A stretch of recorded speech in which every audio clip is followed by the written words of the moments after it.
Praise the Lord. உங்களுக்காக கொடுக்கப்பட்ட இன்றைய வார்த்தை 1 பேதுரு 4:14. நீங்கள் கிறிஸ்துவின் நாமத்தின் நிமித்தம் நிந்திக்கப்பட்டால் பாக்கியவான்கள், ஏனென்றால் தேவனுடைய ஆவியாகிய மகிமையுள்ள ஆவியானவர் உங்கள் மேல் தங்கியிருக்கிறார்.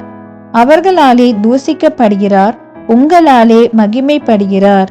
கர்த்தருக்குள் பிரியமானவர்களே, கிறிஸ்துவின் நிமித்தம் நமக்கு போராட்டங்கள் வரும், பிரச்சனைகள் வரும், பிறரால் நிந்திக்கப்படுவோம். ஆனால் அது தேவனுடைய மகிமைக்காக. இன்றைக்கு உலகத்தில் உள்ள ஜனங்களை பாருங்கள். அவர்கள் எவ்வளவு பயபக்தியுடன் அவர்களுடைய தெய்வங்களுக்கு முன்னுரிமை தருகிறார்கள் என்று.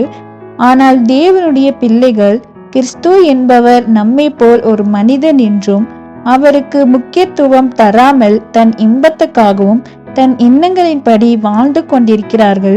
பிரியமானவர்களே, உங்களை சோதிக்கும்படி உங்கள் நடுவில் பற்றி எரிகிற அக்கினியை குறித்து ஏதோ புதுமை என்று திகையாமல், கிறிஸ்துவின் மகிமை வெளிப்படும் போது நீங்கள் களி கூர்ந்து மகிழும்படியாக அவருடைய பாடுகளுக்கு நீங்கள் பங்காளிகளானதால் சந்தோஷப்படுங்கள் என்று வேதம் சொல்லுகிறது.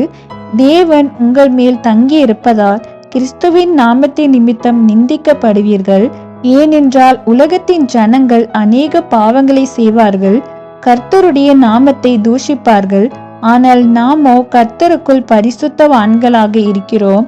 அதனால் தான் உலகத்தின் ஜனங்கள் நம்மை பாவத்துக்குள்ளாக போகும்படியாக அவர்களுக்கு பிசாசானவனால் நமக்கு எதிராக பயன்படுத்துகிறான். ஆனால் நமக்குள் இருக்கிறவர் பெரியவர். உலகம் உங்களை பகைக்கலாம், உலகம் உங்களை வெறுத்து உங்களை நிந்திக்கலாம். எதை குறித்தும் கலங்காதீர்கள்.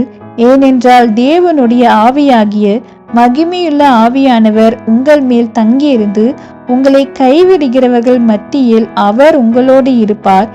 தேவன் அவர்களாலே தூசிக்கப்படுகிறார், ஆனால் உங்களாலே மகிமைப்படுகிறார். தேவனை மகிமைப்படுத்துங்கள், உங்கள் வாழ்வில் பெரிய அதிசயத்தை காண்பீர்கள். ஆமேன்.